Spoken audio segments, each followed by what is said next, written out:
제가 몇 번 왔었는데 저를 처음 만난 것처럼 이렇게 환영해 주시니까 너무 감사합니다.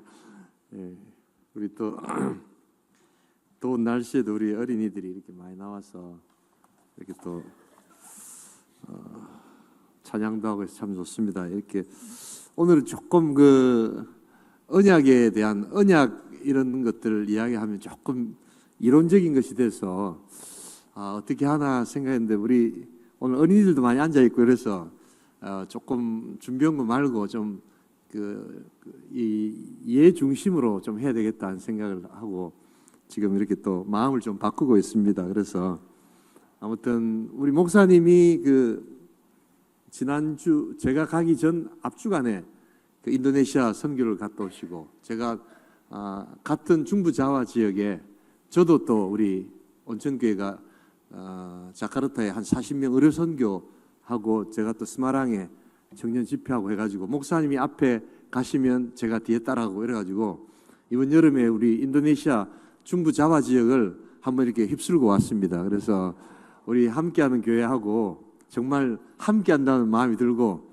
이제 이 교회 오면 전혀 교회가 낯설지 않고 아주 이렇게 참 귀한 우리 형제교회 같은 그런 마음이 들어서 너무 감사합니다. 다시 한번 더 우리 수고한 우리 어린이들 또 우리 감사의 영광의 박수를 한번 했으면 좋겠습니다.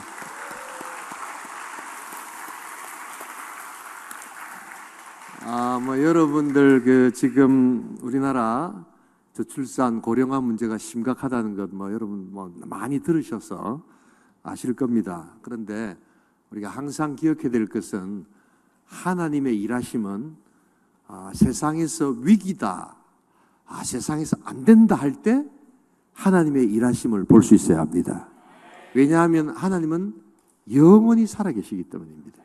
세상 사람들은 잠깐 자기가 사는 시간 속에서 이게 위기다, 기회다 하지만 나중에 지나놓고 보면 사실은 아무것도 아니거든요.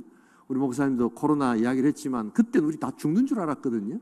근데 지나고 나니까 그게 있었나 없었나 생각도 잘 안 나는 그런 것이 있듯이 인생의 많은 부분들이 그런 게 있습니다. 저는 넓은 측면에서 물론 지금 우리나라는 이게 굉장히 위기입니다.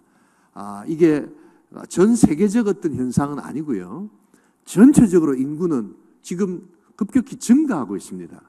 그런데 이게 우리나라하고 일본, 이렇게 중국도 조금 아직 이제 그 단계로 들어가고 있는데 몇몇 나라에 속한 위기이기 때문에 사실은 좀 신경이 쓰입니다만 그럼에도 불구하고 또한 우리 이 대한민국을 사랑하시는 우리 하나님의 살아계심을 믿고 나아갈 때 우리는 반드시 위기를 또한 새롭게 극복하고 하나님의 영광을 나타내게 될 줄 믿습니다. 그래서 항상 우리는 그런 의미에서는 위기가 오지만 그렇다고 막 호들갑을 떨어서는 안 됩니다. 그렇다고 위기가 없다라고 또 무시해서도 안 되지만 지금 저 출산 고령화가 위기임에도 불구하고 이럴 때 어떻게 하면 우리 크리스찬들이 정말 하나님 나라 이런 어떤 능력들을 나타낼 수 있을까? 그런 어떤 차원으로 우리 잠시 좀 생각을 해보도록 하겠습니다. 그래서 항상 우리 신앙에서 위기가 왔다 이러면 제일 먼저 생각이 될 게 우리의 어떤 신앙 스타일은 뭡니까? 누가 잘했느냐 못했느냐. 교회에서도 마찬가지입니다. 무슨 일이 일어나면 누가 잘했니 못했니 이런 걸 따지는 게 아니라 기본으로 돌아가야 되겠구나. 항상 그런 생각을 해야 됩니다. 우리 한번 따라 하십시다. 기본으로 돌아가야 되겠구나. 성경으로 돌아가야 되겠구나. 여러분들의 인생 가운데서 많은 어려움들을 만나실 겁니다. 그럴 때 누가 잘했느냐 못했느냐, 누가 또 아프면 막 원인 따지고 막 이러잖아요. 신방 가서도 남자 집사님 아프면은 그냥 기도해주고 되면 되는데 아이고 집사님 그때 내가 담배 끊으라 했는데 괜히 그래가지고 막 이러면서 이렇게 자꾸만 사람을 어떻게 하는 겁니까? 그게 좋은 의미지만 그 사람의 마음을 아프게 하는 그런 분들이 많거든요. 그런다고 해가지고 그 아픈 게 다시 돌아오지 않는단 말이에요. 그럴 때 우리가 그것을 받아들이고 어떻게 하면 하나님이 일하시는가를 우리가 볼 것인가. 그래서 신앙의 기초로, 신앙의 기본으로 돌아가야 되는데 우리 신앙의 기본은 뭐겠어요? 성경으로 돌아가는 것이고 교회로 돌아가는 것이고 가정으로 돌아가는 것입니다. 가장 기본이거든요. 오늘 우리 시편 127편 유명한 구절이죠. 성전으로 올라가는 노래 중에 하나인데요. 우리 많은 성도들에게는 이 구절이 사랑하시는 자에게 잠을 주시도다. 요 구절을 굉장히 좋아하시는 그런 어떤 구절인데요. 예, 근데 한국 교회가 놓치고 있었던 그 다음 구절이 있습니다. 그게 뭐냐면 우리 3절 같이 한번 읽어볼까요? 다시 같이 읽겠습니다. 보라, 자식들은 여호와의 기업이요 태의 열매는 그의 상급이로다. 태의 열매가 뭐라고요? 여호와의 상급이라는 겁니다. 저는 이 말씀이 지금 우리 한국교회를, 우리나라 조국 대한민국의 위기를 살릴 수 있는 하나님의 말씀이라고 믿습니다. 여러분, 정말 임신을 하면, 정말 우리가 아기를 뵈면 나는 하나님의 상급 받았어요, 너무너무 좋아요. 제가 봤을 때 그런 사람 많지 않은 것 같아요. 뭐야? 우리가 피했는데 아기를 가졌단 말이야, 어쩌면 좋아, 뭐 이런 분위기입니다. 예. 그리고 뭐 이렇게 결혼 안 한 젊은이들은 막 난리가 나죠. 예? 그래서 이걸 어떻게 지울 것인가, 뭐 이런 생각들을 하고 둘이 싸우고 난리가 나지 않습니까? 생명이 잉태된 것에 대한 근본적인 기쁨이 이 땅에 어떻습니까? 사라져 버렸습니다. 결혼을 해도 많은 신혼부부들이 자기들 나름대로 어떤 생활의 어떤 계획들을 세우면서 피임을 많이 합니다. 나중에 피임 이야기 조금 하겠는데요. 예, 그러다 보니까 제가 30년 담임 목사를 했거든요, 제가요. 그런데 기도 제목 중에 오히려 임신이 안 돼가지고 기도 제목을 이렇게 받은 적이 굉장히 많습니다. 그런데 신방을 가서 물어보면 다 결혼한 부부들이 자기들 나름대로 했던 피임을 해가지고 어느 정도까지는 우리가 이렇게 해서 아기를 갖지 말자 했는데, 문제는 그리고 이제는 그 아기를 갖자라고 하는데 어떻게 되는 겁니까? 아기가 잘 안 쓰는 겁니다. 고생을 하고 기도를 하고 막 이러면서 근본 생명에 대한 이런 기쁨을 어떻게 하는 겁니까? 잉태 기쁨을 벌써 결혼하고부터 별로 이렇게 기쁨이 없는 거예요. 이렇게 힘들게 아기 가질 것 같으면 뭐 이런 분위기입니다. 여러분, 오늘 성경에는 뭐라고 하냐면 태의 열매는 그의 하나님의 뭐라고요? 상급, 상을 주시는 것이다. 그래서 자녀들은 하나님의 상급이다.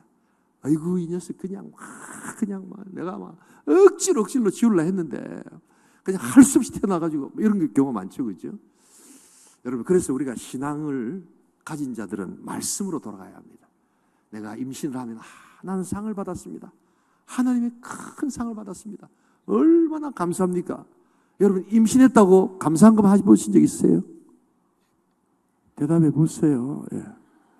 이런 게 우리가 기본적으로 안 돼 있다는 말입니다. 이런 생각부터 바꿔 나가야 된다는 겁니다. 어릴 때 청년들에게, 청소년들에게 이 말씀을 가르쳐야 된다는 겁니다. 그런데 오늘 4절에 보니까 뭐라고 되어 있습니까? 같이 한번 읽어보겠습니다. 젊은 자의 자식은 장사의 수중에 화살 같으니. 예, 그래서 이걸 지난번 그 개혁 성경에는 전통에 가득한 화살이다. 예, 전통 이러면 이게 뭐냐면 이제 장수들이 싸울 때 뭐라 합니까? 화살을 이렇게 쏘잖아요, 그죠? 자식을 그렇게 비유를 하는 겁니다. 그래서 전통 이러면 뭡니까? 우리 장전동 아시죠? 장전동. 예, 장전동이 길장자에 이 전자가 이 화살 전자입니다. 그래서 여기에 옛날에 동네 부사가 살았잖아요. 그래서 활을 만드는, 그래서 대나무로 활을 만드는 그러한 동네가 장전동이었습니다. 긴 화살이라는 뜻입니다. 그래서 장전동이다 이렇게 이야기합니다. 이제 아셨습니까? 예. 그래서 전통에 뭐가 가득하다고요? 화살이?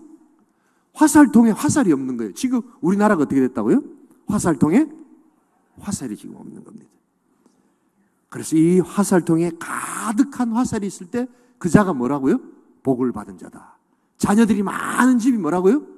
복을 받은 자다. 그런데 우리나라는 전통적으로 어떻게 했습니까? 가지 많은 나무에 바람 잘 어렵다 하면서 굉장히 부정적인, 사람을 살아가다 보면 다 어려움들이 있지만 성경은 자식들을 가지 많은 나무라고 표현하지 않고 전통에 가득한 뭐라고요?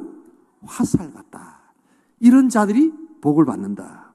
그래서 그들이 성문에서, 이스라엘에서는 성문에서 중요한 일들이 많이 일어납니다.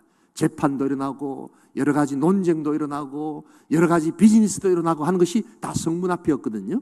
그 성문 앞에서, 그러니까 가장 인간 삶의 중요한 삶의 장소가 성문인데 그 성문 앞에서 원수들, 우리들을 공격하고 여러 가지 그게 경제적이든 사회적이든 영적이든 그런 것들을 공격하는 자들에게서 그 화살을 통해 화살이 가득할 때 뭘 당하지 않는다고요? 수치를 당하지 않는다. 우리는 지금 나라적으로, 교회적으로, 가정적으로 뭘 당할 수 있습니까? 수치를 당할 수 있다. 그래도 우리 함께하는 교회는 이런 귀한 전통이 가득한 화살 같은 우리 어린 자녀들이 그래도 주일날, 수요일날 이렇게 나와서 찬양하는 거 보면서 적어도 수치를 당하지는 않는다. 믿으시면 아멘 하시기 바랍니다. 지금 교회들이 수치를 당하는 교회들이 얼마나 많은지 몰라요. 우리 중부노에 82개 교회가 있는데요. 초등부, 중고등부 없는 교회가 60%가 넘습니다. 이제는 아예 막 그냥 여러분들이 이게 지금 교회가 이렇게 사람들이 많으니까 다른 모든 교회가 그런 거라고 생각하시죠? 그건 천만의 말씀입니다. 지금은 아예 그냥 교회에 사람조차 없습니다. 네. 그래서 적막강산입니다. 우리 때 조용한 데를 어떻게 이야기하냐면, 야, 절간 같다. 이렇게 이야기했습니다. 왜 이래 절간 같노? 여기 조용한데, 저는 혹시 이런 식으로 가면 조금 이따 한 30년 뒤에는, 야, 왜 이래 교회 같노? 이럴 것 같아요. 교회 사람이 너무 없으니까. 아이들의 웃음소리, 어린아이들의 울음소리, 이런 것들이 지금 사라지고 있습니다. 수치를 어떻게 한다고요? 당할 수 있다. 그래서 우리가 수치를 당하지 않기 위해서 뭐가 필요하냐? 결국 기본으로 돌아가서 열매가 하나님의 상급이라는 그런 믿음을 가져야 한다는 겁니다. 여러분, 하나님께서 이 땅에 세우신 두 가지 중요한 단체가 있습니다. 그게 뭘까요? 첫 번째가 교회요. 두 번째가 뭡니까? 가정입니다. 그래서 교회와 가정은 굉장히 유사한 성격이 많습니다. 그래서 교회가 뭐 하는 곳일까라고 여러분 뭐 이론적으로 이렇게 생각하실 때 가정을 생각하시면 됩니다. 그래서 다 공통점이 뭡니까? 피를 나누는 곳이지요. 교회는 누구의 피를 나누는 것입니까? 예수의 피를 나누는 것이고, 가정은 뭡니까? 부모님들의 피를 나누는 곳입니다. 그래서 피라는 공통점이 있습니다. 이걸 꼭 기억하셔야 됩니다. 그래서 이 육신적, 영적 피의 공동체가 가정과 교회다. 그리고 또한 가정과 교회 또한 중요한 공통점은 거기에 하나님이 중심이 되어야 되시고, 또한 하나님의 보호가 있는 것이 가정과 교회의 능력인 줄 믿습니다. 물론 회사에서도 그럴 수도 있겠지만 회사는 적어도 피를 나눈 곳이 아닙니다. 그냥 이익 때문에 모인 곳이고, 뭐 다른 어떤 정치적 결사체들 같은 경우에는, 정당 같은 경우에는 권력을 얻기 위해서 모인 것이지만, 교회와 가정은 피를 나눈 공동체요, 하나님께서 보호하시고 도와주시는 것이다. 그래서 여러분, 이 교회를 제대로 잘 이해할 때 바로 이 자녀의 문제들을 정말 가정의 문제처럼 생각하셔야 된다. 우리는 흔히 이제 그 교회에서, 교회가 뭐 하는 것입니까? 목사님들이 많은 경우에 부름받은 자들의 모임이다. 에클레시아 뭐 이런 이야기. 이것은 좀 신학적 어떤 정의입니다. 근데 우리 고신교단 이 헌법책에 보면 교회를 이렇게 정해놓고 있습니다. 교회란 예수 그리스도를 주라 고백하는 성도와 그 다음이 중요합니다. 그들의 자녀로 구성되어 있다. 이렇게 이야기합니다. 성도를, 거룩한 물이잖아요. 성도와 우리 고신교단 총회는 헌법에 교회를 그들의 자녀라고 이렇게 딱 명시적으로 만들어 놨습니다. 그리고 이 자녀를 다른 말로 언약의 자녀다라고 이야기합니다. 이런 표현을 쓰는 곳을 장로교에서 많이 씁니다. 그리고 장로교 원조가 뭐냐면, 제가 있었던 네덜란드의 개혁교회다 이렇게 이야기합니다. 이 개혁이란 말은 정치적 용어가 아니라 어떤 뭐 개혁교회다 이런 이야기를 하면 반드시 여러분들이 어떻게 생각하냐면, 캐토릭에서부터 어떻게 했다고요? 떨어져 나왔던 교회다 이렇게 생각하시면 됩니다. 그래서 그 개혁이란 정치적 용어가 아니라 가톨릭에서 쓴 여러 가지 신앙에서 이 가톨릭 신앙은 잘못되었어요. 그래서 우리는 다른 신앙을 가지고 성경으로 돌아가서 하는 것이 뭐라고요? 개혁교회다. 그 개혁교회가 장로교의 원조다라고 보시면 됩니다. 뭐 예를 들면 그런 거죠. 캐톨릭에서는 내가 행위를 가지고 열심히 살고 열심히 남 돕고 이러면 어떻게 한다고요? 구원을 받는다라고 하는데, 우리는 거기서 개혁되어져 나왔죠. 우리는 오직 믿음으로 구원을 얻는다. 어떤 행위도 어떤 공로도 우리를 구원할 수 없지만 오직 믿음으로 우리가 예수님 앞에서 우리의 죄를 고백하면 주님께서 그 죄를 사시고 우리를 어떻게 해주신다? 구원하여 주신다. 굉장히 중요한 구원론의 차이지요. 예. 그 다음에 뭐 교회 그러면 거기는 뭡니까? 교황 중심으로 추기경, 신부 이렇게 되어 있는데 우리는 하나님께서 세우신 주의 설교자, 목사님을 통해서 교회를 이루어 가신다. 여러 가지 뭐 오늘 그걸 이야기하려고 하는 건 아닙니다만 이 개혁교회가 가지는 여러 가지 이 어떤 개토릭 교회와의 차이들이 있습니다. 뭐 세례, 성찬 뭐 이런 거 아마 설교 시간에 많이 들으실 겁니다. 자, 그런데 우리가 그런 어떤 그 개토릭 교회와 다르게 쓰고 있는 내용 중에 하나가 뭐라고요? 하나님의 자녀들을 언약의 자녀다. 이 언약이라는 단어를 여러분 중요하게 생각하셔야 됩니다.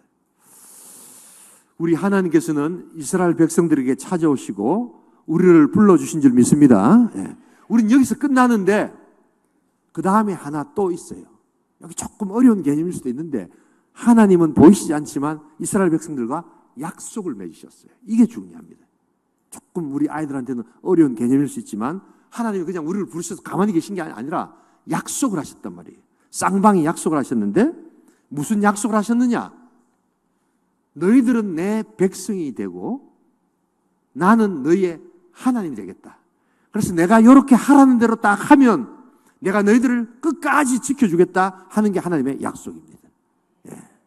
그래서 우리가 하나님의 백성이 되면 다른 게 아니라 하나님이 하라는 대로만 하면 뭐라고요? 하나님께서 어떻게 하신다고요? 우리를 반드시 책임져 주실 줄 믿습니다. 여기 바로 하나님의 언약이라는 겁니다. 아버지가 계신데 이 아이가 이제 학교를 들어갔어요. 근데 이제 대학을 들어갔는데 이 아이가 자꾸 아버지한테 와가지고 아빠 내 대학 합격했어요. 너무너무 잘했다. 너무너무 수고했다. 막 이러는데 이 아이가 이렇게 하는 겁니다. 아빠, 내 등록금 내줄 수 있어요? 이러는 거예요. 뭐 그게 무슨 말이니? 내가 빚을 내서라도 너 대학을 합격했는데 이렇게 도와줘야지. 아이가 그러면 예 하고 가면 되는 겁니다. 그다음 누가 하면 됩니까? 아버지가 하시면 되는 겁니다. 근데 지는 또 나름대로 아버지 걱정한다고 또 와가지고 아빠 할 수 있겠어요? 내가 할 수 있다니까? 그럼 그냥 가서 그냥 공부만 열심히 하면 되는 겁니다. 그런데 자꾸만 와가지고 또 어떻게 하는 겁니까? 아빠 못할 것 같은데요. 요럴 때는 이 아이가 아버지를 진짜 걱정하는 것일까요? 아버지를 불신하는 것일까요? 잘 아시네요. 그건 아버지를 불신하는 겁니다. 그게 결코 아버지를 믿거나 도와주는 게 아닙니다. 우리는 신앙생활 할 때 그런 경우가 굉장히 많습니다. 하나님께서 다 먹이시고 입히시고 다 이렇게 채워주신다고 무엇을 먹을까 마실까 염려하지 마라. 아버지가 이야기하는데도 그래서 뭘 하셨다고요? 약속을 맺으셨는데 너희들은 언약의 자손이지 않느냐라고 하는데도 우리는 어떻게 하는 겁니까? 아주 자기가 굉장히 하나님 생각하는 듯이 하나님 그렇게 안 하셔도 돼요. 제가 알아서 할게요. 이게 잘하는 걸까요? 네. 부부간에 제일 하지 말아야 될 말 중에 하나가 여보 내가 알아서 할게 이 말입니다. 여러분. 설령 내가 알아서 할 수 있어도 어떻게 하는 겁니까? 난 당신의 도움이 필요해. 여보 내 당신의 도움이 필요하고 나를 도와줘. 이렇게 할 때 부부인데 당신 필요 없어. 그건 나름대로 그분은 그 부인과 남편을 편하게 해준다고 하는 것이지만 실제로는 잘못 들으면 뭡니까? 당신 나한테 별로 필요 없는 존재야 라고 생겼습니다. 우리 신앙생활에서 그런 게 굉장히 많습니다. 하나님께서 도와주신다, 하나님께서 지켜주신다 하고 아멘은 하고도 우리는 독특한 신앙을 고백하죠. 무슨 고백입니까? 예, 하나님 다 하시지만 내 자녀 문제는 하나님 하시면 안 되고 내가 알아서 할게. 얘는 특별한 애예요. 얘는 진짜 말 안 듣고 얘는 막 내가 아니면 뭘 할 사람이 없어요. 그러니까 하나님 개입하지 마시고 내가 알아서 할게요 라는 독특한 신앙을 갖고 있습니다. 여러분. 예. 모든 걸 하나님께서 지키신다는 고백을 하면서도 하나님이 돈 문제만큼은 지금 심각한데 우리 남편이랑 지금 돈 문제가 너무 심각한데 하나님 개입하지 마세요. 하나님 개입하시면 우리 사이 더 나빠지니까 내가 알아서 할게요. 독특한 신앙을 갖고 있습니다. 우리는 우리가 믿는 하나님은 어떤 부분에서도 하나님 개입하셔서 우리의 삶의 문제를 지키시는 하나님이신 줄 믿습니다. 이렇게 아멘 고백하면서도 어떠한 겁니까? 얘는 이 문제는 하나님. 황 목사님, 목사님도 이게 한번 대보세요. 진짜 이거 경험 안 해보면 모릅니다. 뭐 이러면서 내가 신방하면 그런 분들이 많아요. 목사님 신방 오셔서 감사한데 이거요 경험 안 해본 사람 모릅니다. 이러면서 그럼 뭐 때문에 불러는 말이에요. 그냥 내 이야기하는 거 들으면 달라는 겁니다. 그럼 내가 다 알아서 하겠다는 겁니다. 이게 우리의 신앙인데 여러분 언약의 백성은 그렇게 해서는 안 된다는 겁니다. 언약의 백성은 그래서 성경 읽으시다 보면 나는 너희의 하나님이 되고 너희는 나의 백성이 되리라는 구절이 굉장히 많이 나옵니다. 그럼 무조건 줄을 긋고 이게 언약이구나 하는 것을 아셔야 됩니다.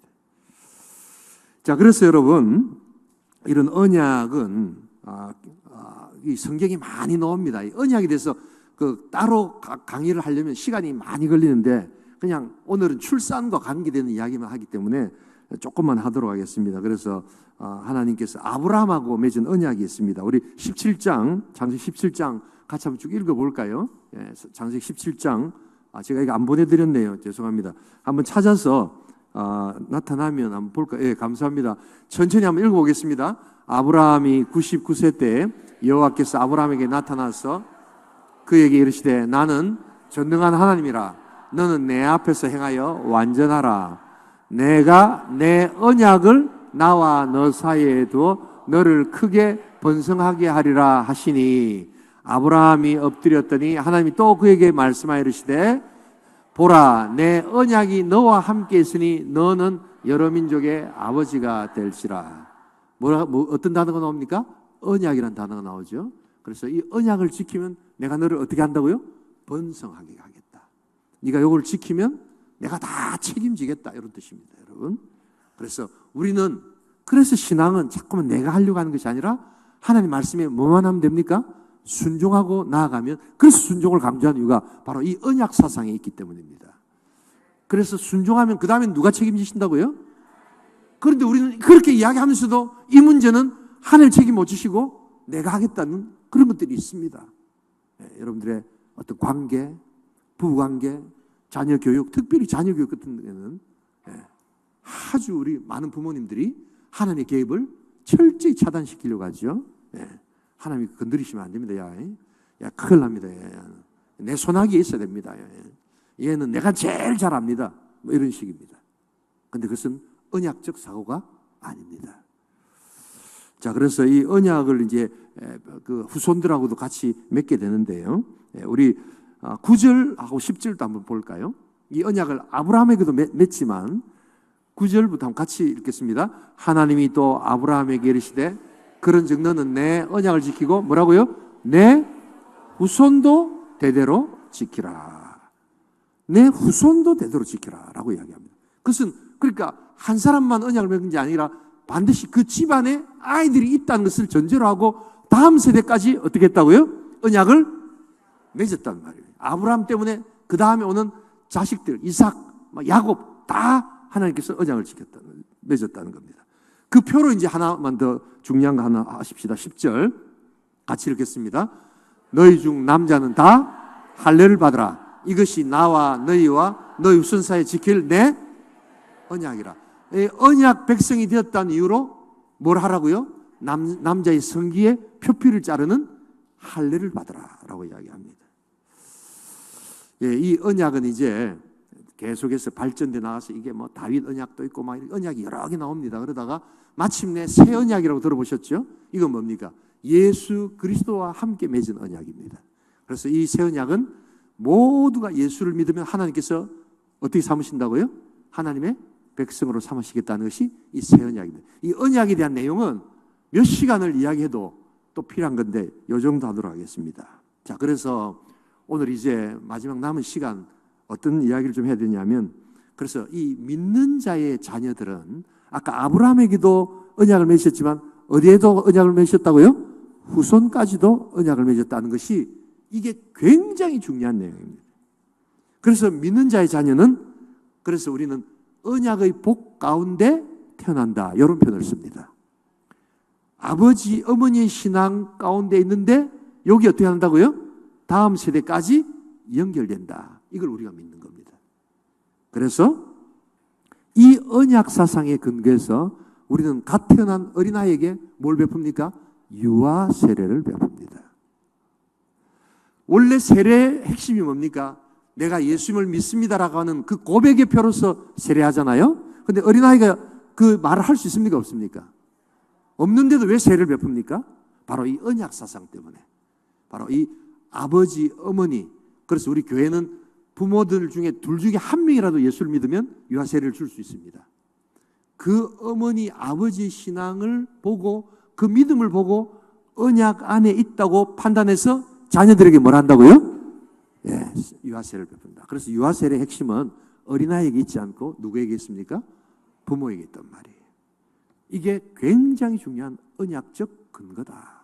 이걸 꼭 알고 계셔야 된다. 물론 장로교만 이렇지 침례교는 이 언약을 인정하지 않습니다. 이 논쟁은 또 몇 시간을 이야기를 해야 됩니다. 그러나 우리는 이제 우리 대한예수교 장로에 함께하는 교회이기 때문에 우리는 이 유아세례 언약을 믿습니다. 자, 그런데 유아세례를 이렇게 받았다고 해가지고 여러분 웨스민스터 신앙고백서를 보시면 그렇다고 유아세례를 받았다고 얘가 완전히 중생했다라고 보기가 조금 어렵습니다. 그래서 유아세례를 받고 난 다음에는 반드시 뭐가 따르냐면 이제 부모들의 신앙을 보고 자랐으니까 세례를 받았으니까 철저히 아이를 어떻게 하는 겁니까? 이제 신앙적으로 키우겠다는 서약이 같이 따라 들어갑니다. 그래서 유아세례를 받은 부모들은 이제 아이가 내 부모의 신앙을 가지고 자랐기 때문에 유아세례를 받았기 때문에 이 아이가 스스로 하나님이 나의 하나님입니다. 우리 어머니 아버지가 고백했던 하나님이 나의 하나님입니다라고 고백할 때까지 뭘 해야 됩니까? 신앙을 가르치고 교육시킬 책임이 있어서 그 아이가 마침내 스스로 고백하게 될 때 그걸 뭐라고 합니까? 입교다 이렇게 이야기하는 겁니다. 아시겠죠? 이게 너무너무 중요한 것이다. 자, 그래서 오늘 이것은 이제부터 이제 좀 실질적인 이야기를 좀 하겠습니다. 앞에 조금 이론을 이야기했는데요. 그래서 이 언약은 양육보다 더 중요한 것이 출산입니다. 출산. 여러분, 양육이 먼저입니까? 출산이 먼저입니까? 애를 낳아야 될 거 아닙니까? 그런데 우리는 이때까지 많은 경우에 언약을 이야기하면서 많은 교회들이 양육을 바로 이야기한 거예요. 출산은 그냥 당연한 거라고 생각했는데 지금 한국 교회가 어떻게 되어 있습니까? 언약은 강조하고 양육은 강조하는데 중간에 뭐가 떠버렸습니까? 출산을 하지 않는 겁니다. 믿는 자들이 이런 출산에 대해서 이제는 너무너무 경시하고 세상의 어떤 풍조들을 그대로 따라가지고 이렇게 한 겁니다. 자, 그래서 우리는 이제 첫 번째로 언약 가운데 있는 백성들은 이 언약이 주는 출산의 기쁨을 회복해야 될 줄 믿습니다. 예. 자, 그래서 이제 한 가지 예를 좀 들도록 하겠습니다. 이것은 여러 가지 또 있지만, 그리고 사실은 제가 이제 어쩔 수 없이 오늘 출산 이야기를 하다 보니까 제가 이제 그 11월 달이 되면 할아버지가 됩니다. 제가. 예, 그래서 죄송합니다. 제가 이제 저도 그러니까 제가 1995년도에 목사 안수를 받았는데 그때만 해도 이런 언약 사상이 출산까지 이렇게 교회에서 잘 이야기되지 않았습니다. 그래서 제가 이 이야기를 왜 드리냐면 저도 2명밖에 못 낳았어요. 예. 그리고 저 때만 해도 그 둘만 낳아 잘 기르자 뭐 이런 말이 있었어요. 집마다. 그래서 가능한 한 아기를 안 놓도록 하는 게 국가 시책이었어요. 그래서 지금 이런 이야기를 하는 것이 자기도 2명밖에 안 낳아놓고 막 이렇게 이야기하는데, 그러나 이제 점점점 우리가 이제 신학적 근거를 보면서, 그리고 또 지금 우리나라가 이런 어떤 교회 안에서조차도 어떤 출산에 대한 어떤 생각들이 신앙적이지 않기 때문에 제가 이렇게 이야기를 한다는 것 이해를 하시고, 이것의 하나의 예가 어디냐면 이제 네덜란드라는 나라입니다. 제가 네덜란드에서 공부도 하고 목회를 했거든요. 네덜란드 아시죠? 예.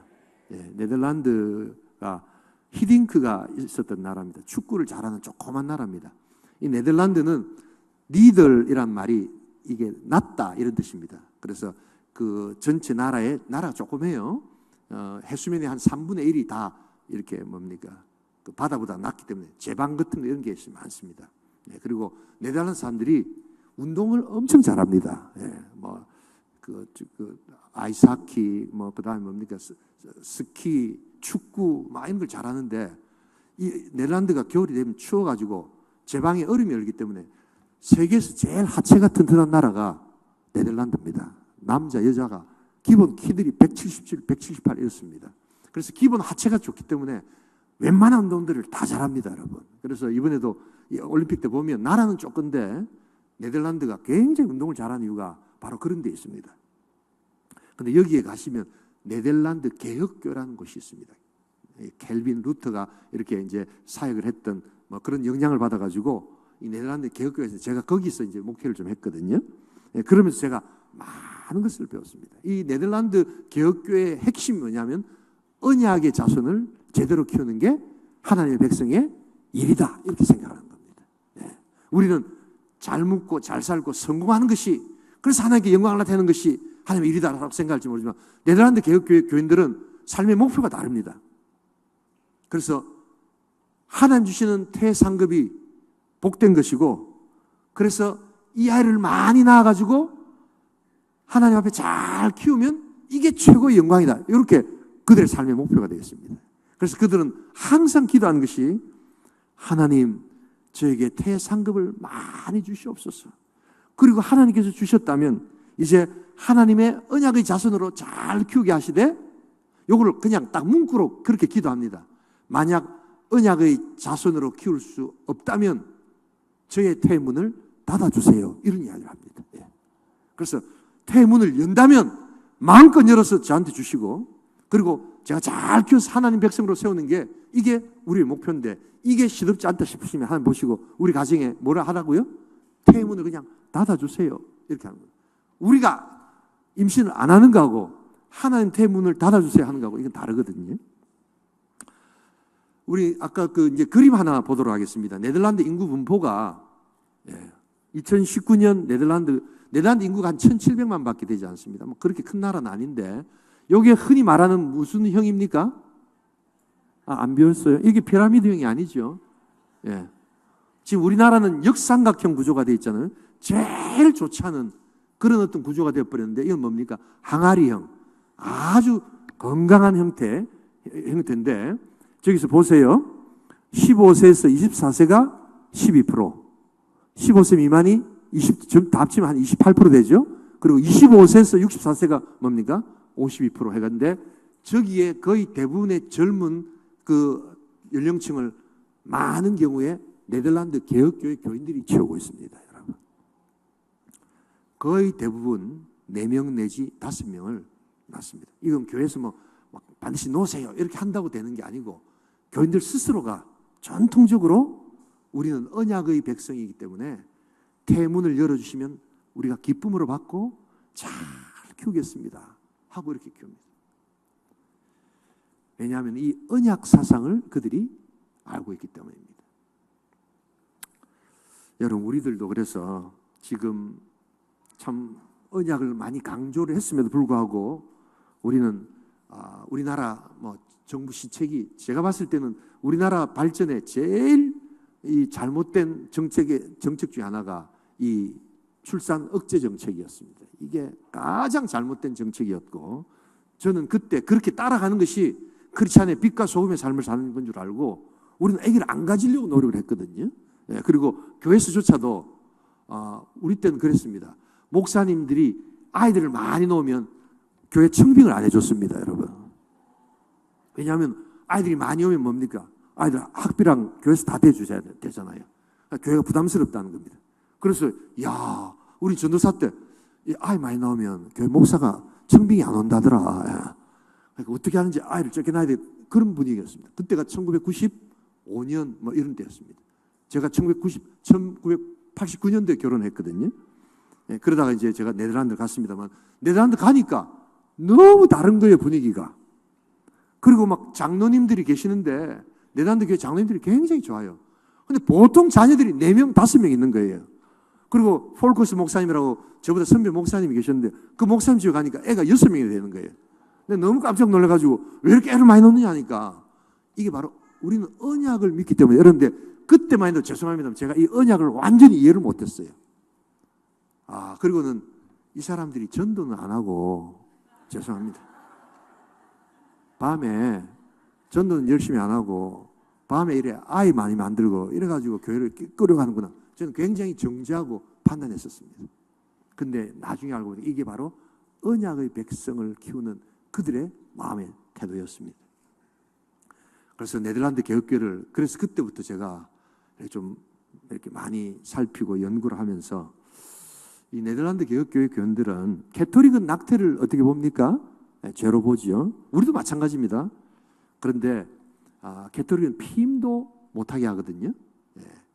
캐토릭 나라 중에 그래서 그 인구가 많은 이유가 바로 여기 있습니다. 그런데 네덜란드 개혁교회도 부부가 이게 피임을 죄로, 그래서 교회에서 억지로 하라고 하지는 않지만 이 부부가 결혼을 하면 거의 대부분 자발적으로 피임을 하지 않습니다. 왜? 하나님 주시는 대로 내가 다 받겠다 이렇게 생각합니다. 그리고 아주 불가피할 때만 피임을 하지 않습니다. 그리고 네덜란드 개혁교회 분위기는 한 25세에서 한 27세 정도 되면 다 결혼을 일찍 하는 편입니다. 지금 우리나라는 어떻게 하는지 결혼을 늦게 하잖아요. 이게 굉장히 많은 문제를 발생시킵니다. 특별히 가임 여성의 건강 문제부터 해서, 여러분 이 요즘 그 가임 여성들이 늦게 이렇게 아이를 낳으니까 체력도 많이 떨어져 있고 그래가지고 금방 산후 우울증 이런 게 많이 걸리는데, 제가 의사들한테 물어봤거든요. 네덜란드 의사들한테 젊은 여자분들이 이렇게 그 아기를 놓으면 그런 우울증 같은 게 거의 없다. 체력이 원체 좋기 때문에 계속 이렇게 애를 낳아도 아무런 문제가 없고, 그리고 빨리 키우고 오히려 한 40대가 되면 훨씬 더 창조적인 일들을 더 많이 할 수 있다는 게 통계에 나온다는 겁니다. 그래서 3명에서 4명을 낳아도 체력적으로 별로 붙이지가 않는 거예요.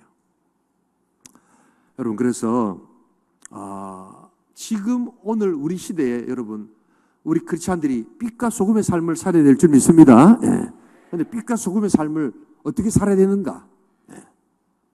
어떻게 살아야 되는가? 아기를 많이 낳는 겁니다. 웃을 일이 아니고, 이건 나라를 구하는 일이고, 그러나 잘못 들으면 이게 여러분, 사람이 제일 기분 나쁠 때가 저 상대가 나를 도구화한다, 이 철학적 용어로 도구화한다 할 때, 우리는 인격적이잖아요. 내가 스스로 결단하고 내가 판단해야 되는데 막 지배하고 조종하면서 나를 이 도구로 생각하는 경우가 있는데, 이게 잘못하다 보면 많은 목사님들의 어떤 설교가, 저도 목사입니다만 이 앉아있는 우리 가임 여성들, 이런 어떤 젊은 청년 부부들에게 꼭 아기를 낳으라고 강요하는 듯한, 저는 그것을 굉장히 조심합니다. 왜냐하면 여성들과 우리 젊은 부부들은, 남성들은 아기를 낳는 도구가 아니기 때문입니다. 그렇기 때문에 우리는 뭘로 접근해야 되느냐? 바로 이 신앙으로 접근하고 이 언약의 백성이라는 하나님 앞에서의 출산의 기쁨을 우리가 새롭게 할 때 하나님께 주시는 이 자녀의 기쁨이 있게 될 줄 믿습니다. 여러분, 그래서 우리는 뭐 여러 가지 이유를 대지요. 일찍 결혼하면 좀 준비가 안 돼 있고 뭐가 안 돼 있고 하는데, 우리 하나님은 말씀하십니다. 너희가 염려하지 마라. 하나님 들풀도 키우시고 저 참새 한 마리도 다 키우신다면, 하나님께서 언약 백성으로 너희들을 책임져 주시겠다고 하셨으면, 하나님께 순종해서 아기를 가지고 아기를 낳으면 그 다음에는 하나님께서 어떻게 한다고요? 키워주신다는 믿음이 있어야 된다는 겁니다. 여러분, 믿음이 있어야 된다. 여러분, 그래서 우리 크리스찬들이 이제 기본으로 다시 돌아가야 합니다. 많은 경우에 아기를 낳으면 여러 가지 사교육비도 많이 들어가고 막 이렇게 세상적으로, 크리스찬들도 그런 생각들을 많이 하거든요. 여러분, 그런데 우리가 정말 믿음으로 돌아가서 우리가 하나님의 백성답게 하나님께 나아가서 순종해서 하나님 주시는 대로 우리가 참 자녀를 낳을 때 하나님이 어떻게 키우시는가를 보는 그것도 믿음입니다, 여러분. 그래서 우리가 이런 어떤 기본적인 언약 신앙의 어떤 바탕을 둔 내가 크리스찬의 삶을 살기라. 그리고 진정한 빛과 소금은 오늘 이 시대에는 정말 우리가 아기를 기쁨으로 낳아서 키울 때 많은 믿지 않는 사람들이 이렇게 바라보면서 야, 가정의 모습이 저런 것이구나 하는 것을 보여줄 때 이게 빛과 소금의 삶을 사는 거라는 것을 잊지 말아야 합니다. 많은 교회들이 요사이 빛과 소금 이러면 막 그냥 공정, 정의, 공평 뭐 이런 것들을 가지고 빛과 소금을 이야기하는데 물론 그럴 필요도 있습니다만 여러분 중요한 것은 바로 이 언약신앙으로 돌아가는 것이다. 아까도 보았듯이 저 나라가 건강한 항아리 구조를 만드는데 일조하는 사람들이 누구라고요? 네덜란드 개혁교인들. 왜? 예수 안 믿는 그 크리스찬 네덜란드 사람들은 애기 안 놓거든요, 많이. 예. 마찬가지 아니면 유럽의 사람들도 애기 많이 안 놓거든요. 그래서 우리가 이런 마음들 가지고 우리가 나아가야 된다. 시간이 조금 갔지만 조금 더 말씀을 드리겠습니다. 우리 그림 2를 한번 올려주시기 바랍니다. 저게 뭐냐면 이제 A New Age of the Worker, 그러니까 이게 공장 노동자의 새로운 시대가 이제 도래하고 있다. 그리고 전통적인 사고가 완전히 전복되고 있다. 이런 건데 쉽게 이야기하면 저게 The Economist라고 영국에서 유명한 잡지입니다, 여러분. 이 잡지를 비판하는 우리 좌파 신문들도 있습니다만 이 이코노미스트는 굉장히 공정한 건데 쉽게 말하면 뭐냐면 레드 칼라 저게 노란 모자가 뭐냐면 여러분 그 공사할 때 쓰는 모자입니다. 이게 그 건축 공사할 때 이렇게 쓰는 모자 있잖아요. 예, 저기 왕관이 아니고 건축 모자인데 거기에 막 보석이 담겨 있어요. 쉽게 말하면 이제 블루 칼라 시대가 도래했다는 겁니다. 우리나라 말하면 쉽게 말하면 국영수 잘해가지고 무슨 사자 붙는 거 가지고 성공한 시대가 끝났다는 겁니다. 그리고 오히려 나가서 우리가 땀 흘리고 막 이렇게 막 그냥 막 뭐라고 합니까? 용접하고 막 미장하고 이런 사람들이 훨씬 잘 산 시대가 도래했다는 게 이게 불과 1년도 안 된 잡지거든요. 나온 지가. 예. 이게 뭐냐면 전통적으로 많은 사람들이 이제 우리 젊은이들이 아기를 놓으면 가해시켜야 되고 뭘 해야 되고 막 이렇게 너무 힘들어서 우리는 아기를 낳을 수 없어요 라는 사고를 깨뜨려야 된다는 겁니다. 오히려 아이들이 마음껏 놀게 하고 마음껏 뛰어놀게 하고 그래서 뭘 하든지 그래서 지가 공부하고 싶어서 뭐 의사가 돼도 그건 나쁜 건 아니지만 일부러 아이들을 막 의사로 시키면 그럴 필요가 전혀 없다는 겁니다. 많은 분들이 지금 실수하고 있는 것이 서울에서도 공부 좀 잘하면 다 의사를 시키는데 여러분 그거 아시죠? AI가 등장해서 제일 먼저 없어질 첫 번째 직업 중에 하나가 뭔지 아십니까? 그게 의사입니다, 여러분. 로봇이 요즘은 다 그거하고 AI가 다 이게 무슨 병인지를 AI가 데이터로 다 판별합니다. 의사가 판별하는 것보다 훨씬 오류가 적습니다.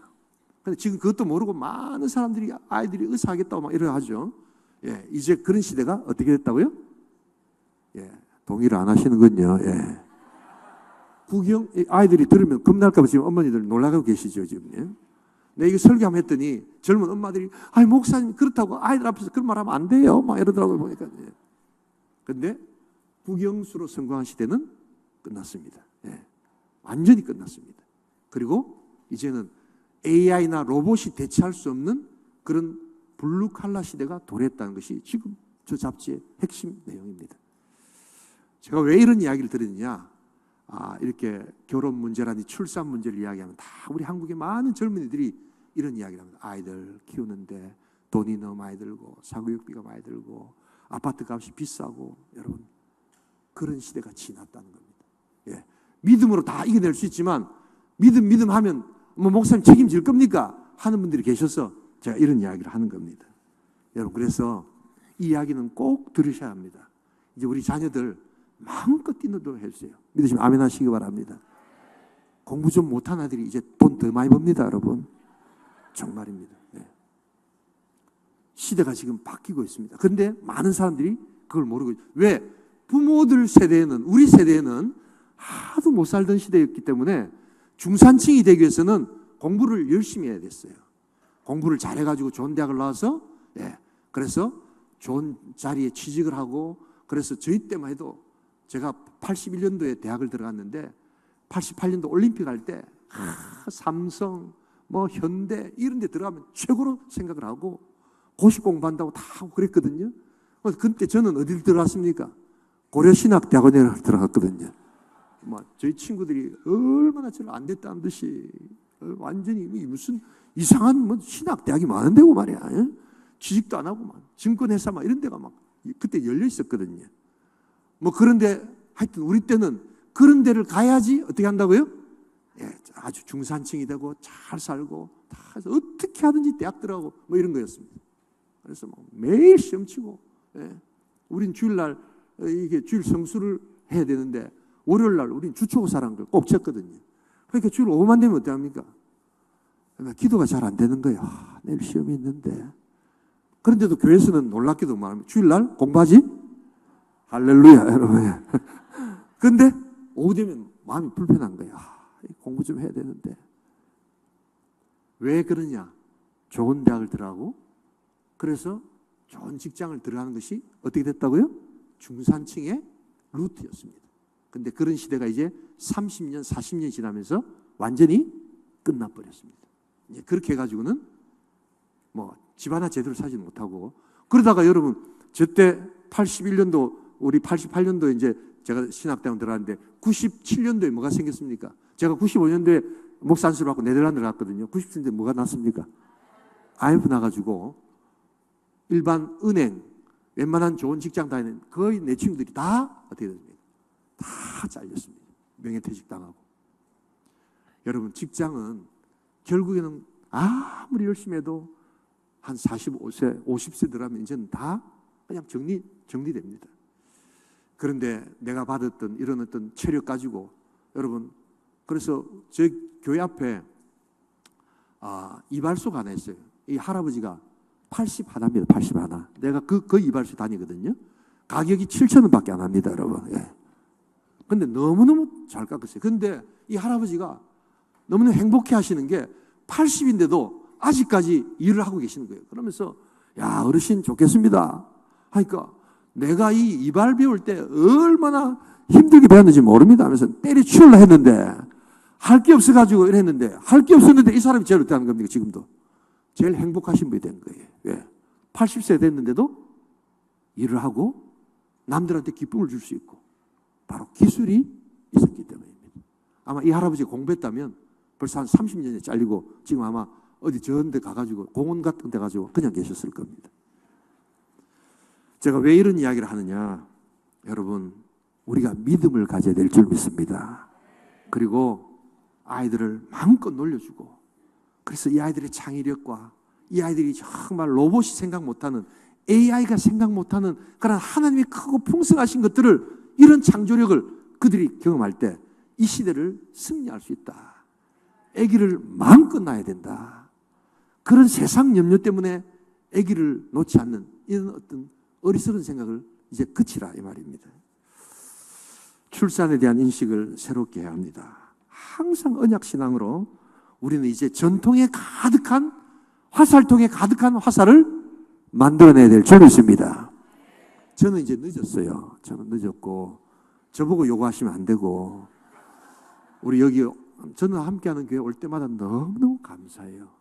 정말 이런 우리 참 10대, 20대, 30대들 정말 미래를 짊어지고 가는 세대들이 정말 하나님 말씀 앞에서 다시금 새롭게 되고, 그래서 정말 내가 이 태의 열매가 하나님의 상급이란 마음으로, 기쁨으로 우리가 자녀를 놓고 키울 것에 대해서 염려하지 않고 하나님께서 키워줄 것을 믿습니다라고 하는 것이 대책이 없는 것이 아니라 참 믿음이라는 것을 이야기할 때, 그것이 빛과 소금의 삶을 사는 가장 복된 방법인 줄 믿습니다. 여러분, 결혼을 늦춤으로 인해서 여기 청년들 많이 계시지만 얼마나 문제가 많습니까? 솔직히 더 이상 그런 거 이야기하지 않겠습니다만, 요즘 젊은이들이 얼마나 성적으로 타락했는지 모릅니다. 그리고 무책임해지고, 그래서 성의 쾌락만 누릴 뿐이지 그것을 통해서 낳는 자녀들에 대한 양육의 책임을 지지 않으려 하는 게 오늘 우리 시대의 모습 아닙니까? 여러분, 그렇기 때문에 우리가 이런 마음들을 가져야 합니다. 몇 가지 예를 들고 이제 마치겠습니다. 네덜란드 개혁교회는 기본적으로, 그래서 아이들을 한 4명 정도는 기본적으로 다 넣습니다. 성도들이. 그냥 그게 기쁨이에요, 자기네들. 근데 최근에 제가 여러분 정말 귀한 모델을 하나 만났습니다. 저희 딸이 이제 미국에 살고, 지금은 캐나다에 살고 있는데, 저희 딸이 미국에서, 제가 미국에 있을 때 이제 제가 들어올 때 두고 들어왔기 때문에 미국에 이제 대학에서 우리 딸 친구를 만난 거예요. 우리 딸 친구를 만났는데, 얘가 어떤 애냐면 집에 텍사스에 사는데 미국 백인이에요. 아버지가 침례교 교인들입니다. 근데 이 엄마 아빠는 평범한, 우리로 말하면 평범한 회사 다니시고, 엄마는 일을 안 해요. 엄마는 일을 안 하는데, 이 부부가 결혼을 하면서 어떤 생각을 했냐면, 이 말씀을 가지고 하나님께 주시는 이 태의 열매는 상급이라는 마음으로 주시는 대로 우리가 다 받자라고 둘이가 그걸 한 겁니다. 약속을 한 겁니다. 그래가지고 몇 명을 낳냐면 11명을 낳은 겁니다, 여러분. 네, 11명을 낳은 겁니다. 근데 우리 딸 친구가 8번째인가 그런 거예요. 8번째. 근데 놀랍게도 하나님께서 그 아이들에게 다 이렇게 반듯하게 잘 자랄 수 있도록 했는데, 중요한 것은 이 11명에다가 이 부부가 뭘 결심을 하냐면 또 똑같이 11명의 입양아를 구한 거예요, 여러분. 그런데 이 입양아는 11명이 다 정상적인 입양아가 아니라, 우리는 입양하면서도 공부 잘하나 예쁘나 이렇게 고르잖아요, 분요. 많은 부모들이 그렇지 않고 문제가 있는, 이렇게 핸디캡을 가진, 정신박약이라든지 아니면 손을 못 쓴다든지 발을 못 쓴다든지 하는 아이를 11명을 입양한 거예요. 그런데 거기에 3명이 한국에서 데리고 온 거예요. 그런데 우리 딸 친구가 몇 번째라고요? 8번째인데 나이상으로 자기 밑에 동생이 한국에서, 바로 밑에 동생 10번째가 한국에서 데리고 온 뭡니까? 그 동생이 된 거예요. 그래서 대학에 왔는데 보니까 자기 동생의 나라에서 온 여자친구가 있었던 게, 그게 우리 딸인 거예요. 그래가지고 우리 딸이 한국에 갔을 때, 네 가는 길에 우리 동생이 있었던 나라니까, 동생이 왔던 나라니까 내가 한번 가보겠다 해가지고 가가지고 우리 집에 같이 이틀을 자고 갔어요. 그러면서 서울에 홀트 아동복지회라는 것이 있습니다. 입양하는 단체인데 거기 가가지고 인사도 다 하고, 우리 동생이 여기서 이렇게 왔구나 하는 걸 다 점검한 거예요. 그래가지고 가족이 몇 명이라고요? 22명입니다. 교회에서 너무너무 귀하다고, 교회에서 교인들이 15인승 버스, 20인승 아니고 15인승 버스를 한 대 사줬어요. 네. 그런데 제가 말씀드린 건 뭐냐면, 이분들이 그래서 생활이 안 되고 형편없느냐? 전혀 그렇지 않다. 너무너무 즐겁고 아름답게 11명, 22명이 한 사람도, 이렇게 미국에는 청소년이 되면 막 마약하고 이런 데가 정말 많거든요.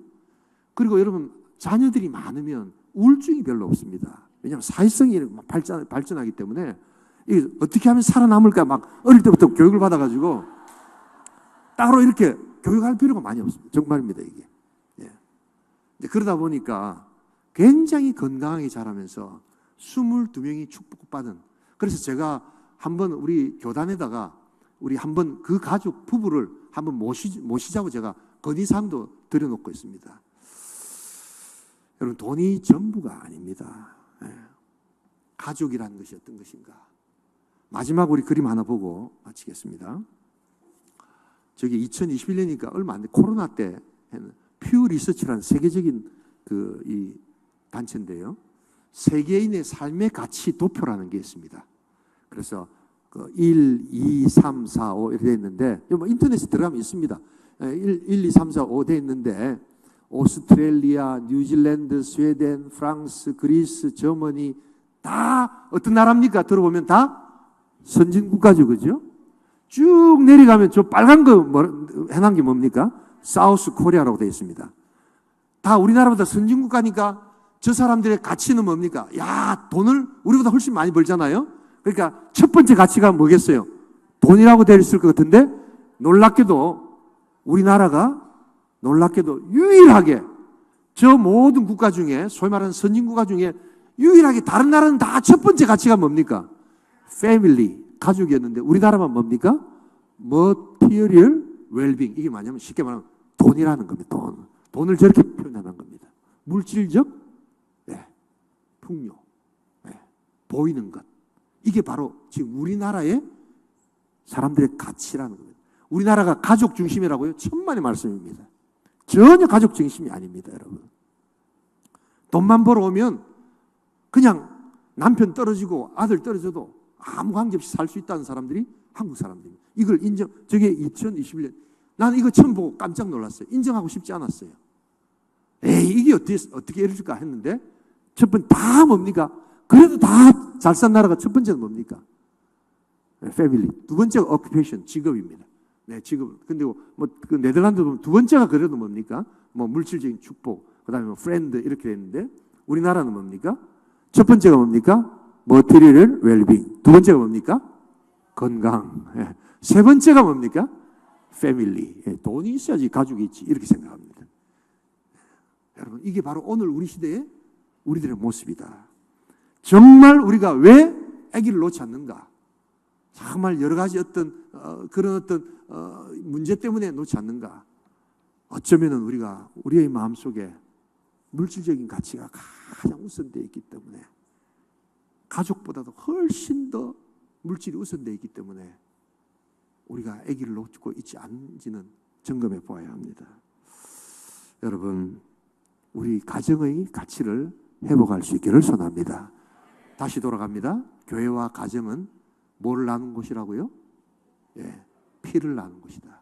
그래서 교회 신앙이 회복될 때 정말 회복돼야 될 것은 가정의 가치인데, 그렇다면 우리 젊은 크리스찬들이 꼭 기억해야 될 것.